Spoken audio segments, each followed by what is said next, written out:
ಧನ್ಯವಾದಗಳು. ಜೈ ಹಿಂದ್.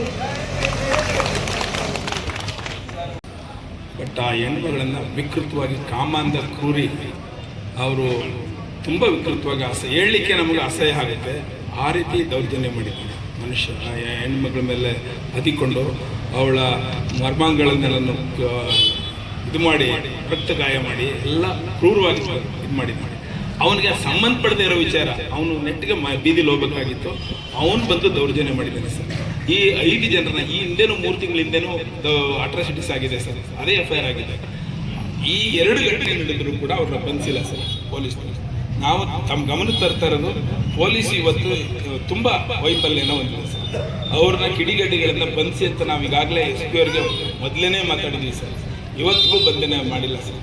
ಹಾಗಾಗಿ ದಯವಿಟ್ಟು ನಾವು ಜಿಲ್ಲಾಧಿಕಾರಿಗಳಿಂದ ಬೇರೆ ಪ್ರಕರಣದಲ್ಲಿ ನಾವೇನು ಒತ್ತಡ ಆಗ್ತಿರ್ಲಿಲ್ಲ, ಇದರಲ್ಲಿ ನಮ್ಮ ಹೆಣ್ಣುಮಗಳನ್ನು ಅತ್ಯಂತ ಲೈಂಗಿಕ ದೌರ್ಜನ್ಯ ಮಾಡಿರೋದ್ರಿಂದ ಅವನನ್ನು ಬಂಧಿಸಲೇಬೇಕು ಅಂತಕ್ಕಂಥದ್ದು, ಅವ್ರನ್ನ ಬಂಧನಕ್ಕೆ ಒಳಗೆ ಮಾಡಲೇಬೇಕು ಜಿಲ್ಲಾ ಆಡಳಿತ ಅಂತೇಳಿ ನಾನು ಒತ್ತಾಯ ಮಾಡ್ತಾ ಇದ್ದೀನಿ ಸರ್.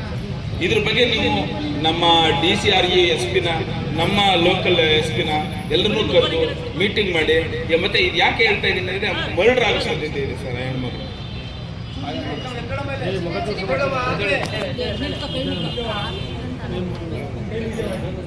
ಹಾಗಾಗಿ ದೌರ್ಜನ್ಯ ಮಾಡಿದ್ದಾರೆ ಸರ್. ನಾನು ಪೊಲೀಸ್ನವರು ಈ ತರ ಒಂದು ವೈಫಲ್ಯ ಹೊಂದಿದ್ರೆ ಒಳ್ಳೇದಲ್ಲ ಸರ್ ನಮ್ಮ ಜಿಲ್ಲೆಗೆ, ಆರೋಗ್ಯಕರ ಬೆಳವಣಿಗೆ ಇಲ್ಲ. ಹಾಗಾಗಿ ತಕ್ಷಣನೇ ಬಂಧಿಸೋದಕ್ಕೆ ನೀವು ತಾವು ನಿರ್ದೇಶನ ಕೊಡಬೇಕು. ಮತ್ತೆ ಏನಿದೆ ಪಕ್ಕಾ ಸಾಕ್ಷಿಗೆ ಹೋದಾಗ ಸಾರ್ವಜನಿಕ ರಸ್ತೆ ಬಿಡದೇನೆ ಈ ಅಮ್ಮನಿಗೆ ತೊಂದರೆ ಕೊಡಬೇಕು ಅನ್ನೋ ಕಾರಣಕ್ಕಾಗನೆ ಎಲ್ಲರೂ ಸೇರಿ 5 ಜನ ಗೂಂಡಾಗಳು ಸೇರ್ಕೊಂಡು ದೌರ್ಜನ್ಯ ಮಾಡಿದ್ದಾರೆ ಸರ್. ಇದು ಘಟನೆಯ ವಿಚಾರ. ಇದರಿಂದ ಏನೇನಿದೆ ಅಂದ್ರೆ ಅಮ್ಮನ್ನ ಬಹುಶಃ ಊರಿನಲ್ಲಿ ಬದುಕಕ್ಕೆ ಬಿಡೋದಿಲ್ಲ. ಅದಕ್ಕೆ ಜಿಲ್ಲಾಡಳಿತ ಈ ತಕ್ಷಣದಲ್ಲಿ ಸೂಕ್ತ ರಕ್ಷಣೆ ಕೊಡಬೇಕು, ಅವ್ರಿಗೆ ನ್ಯಾಯ ಕೊಡಬೇಕು ಅನ್ನೋದು ನಮ್ಮ ಒತ್ತಾಯ ಸರ್. ಬಹುಶಃ ಹಿಂದಿನ ಘಟನೆಯಲ್ಲಿ ಬಂಧಿಸಿದ್ರೆ ಈ ಘಟನೆ ನಡೀತಿರ್ಲಿಲ್ಲ ಅಂತ ನಾವು ಗಮನಕ್ಕೆ ತರ್ತಾ ಇದ್ದೀನಿ ಸರ್. ಬಟ್ ಈ ಘಟನೆಯಲ್ಲಿ ಬಂಧಿಸಲಿಲ್ಲ ಅಂದ್ರೆ ಅವನ್ನ ರಕ್ಷಣೆ ಮಾಡ್ಲಿಕ್ಕೆ ಸಾಧ್ಯ ಇಲ್ಲ ಸರ್ ಅನ್ನೋ ಎಚ್ಚರಿಕೆಯನ್ನ ನಾನು ಜಿಲ್ಲಾಡಳಿತ ಗಮನಕ್ಕೆ ತರಲಿಕ್ಕೆ ಬಯಸ್ತೀನಿ ಸರ್. ಮತ್ತೆ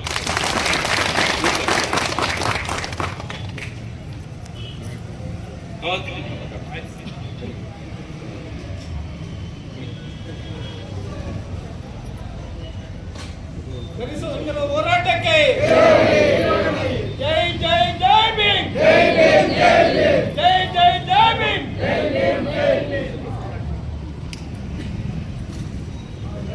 ಎಲ್ಲರಿಗೂ ನಮಸ್ಕಾರ. ಕಚ್ಚಿಗೆರೆ ಗ್ರಾಮದಲ್ಲಿ ದಲಿತ ಮಹಿಳೆಯರ ಮೇಲೆ ಶ್ರೀಮತಿ ರಜನಿಯವರ ಮೇಲೆ ಏನು ಲೈಂಗಿಕ ದೌರ್ಜನ್ಯ ಆಗಿದೆ, ಈ ವಿಚಾರ ಈಗಾಗಲೇ ನಮ್ಮ ಗಮನದಲ್ಲಿ ಇದೆ. ಆ ಘಟನೆ ಆದಂಥ ದಿನದಿಂದಲೇ ಕೂಡ ನಮ್ಮ ಗಮನಕ್ಕೆ ಬಂತು. ನಾನು SP ಅವರ ಹತ್ರ ಕೂಡ ಮಾತನಾಡಿದ್ದೇನೆ. ಈಗಾಗಲೇ ಪ್ರಕರಣ ದಾಖಲಾಗಿದೆ. ಕಾನೂನು ಪ್ರಕಾರ ಏನು ಪ್ರಕರಣ ದಾಖಲಾಗಬೇಕು ದಾಖಲಾಗಿದೆ. ಇತ್ತೀಚಿನ ಸರ್ಕಾರದ ಆದೇಶದ ಪ್ರಕಾರ ಈ ರೀತಿ ಯಾವುದೇ ಅಟ್ರೋಸಿಟಿ ಕೇಸಸ್ಗೆ ಸಂಬಂಧಪಟ್ಟಂತೆ ಅದನ್ನು ಇನ್ನು DCREನಲ್ಲಿ ವಿಚಾರಣೆ ಆಗಬೇಕು ಅನ್ನುವಂಥದ್ದು ನಿಯಮ ಇದೆ. ಕೇಸು ಕೂಡ ಅಲ್ಲಿ ವರ್ಗಾವಣೆ ಆಗಿದೆ. ನಾನು SP ಅವರ ಹತ್ರ ಮಾತನಾಡಿ ಏನು ಈಗಾಗಲೇ ಕೇಸ್ ಪ್ರಕರಣ DCRE ವಿಂಗಿಗೆ ಪ್ರಕರಣ ವರ್ಗಾವಣೆ ಆಗಿರೋದ್ರಿಂದ ಮುಂದಿನ ಕಾನೂನುಬದ್ಧ ಪ್ರಕ್ರಿಯೆಗಳು ಏನೆಲ್ಲ ಆಗಬೇಕು ಅದಾಗಲಿಕ್ಕೆ ನಾನು SP ಅವರ ಮೂಲಕ ಏನು ಸಹಕಾರ ಬೇಕು ಅದನ್ನು ಖಂಡಿತವಾಗಲೂ ಕೂಡ ಕೊಡಿಸ್ತೀನಿ. SP ಅವರ ಹತ್ರನೂ ಮಾತನಾಡ್ತೇನೆ.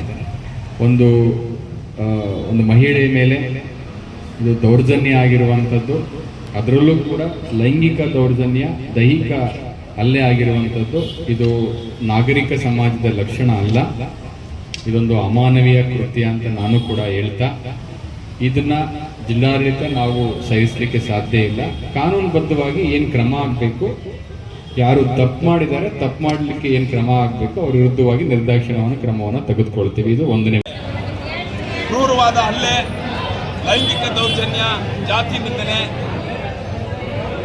ಮತ್ತೆ ಭೂ ವಂಚನೆಯ ಪ್ರಕರಣಗಳು ಏನು ನಡೆದಿದ್ವು, ಈ ಪ್ರಕರಣವನ್ನ ಅತ್ಯಂತ ಗಂಭೀರವಾಗಿ ಜಿಲ್ಲಾಡಳಿತ ಪರಿಗಣಿಸಬೇಕು.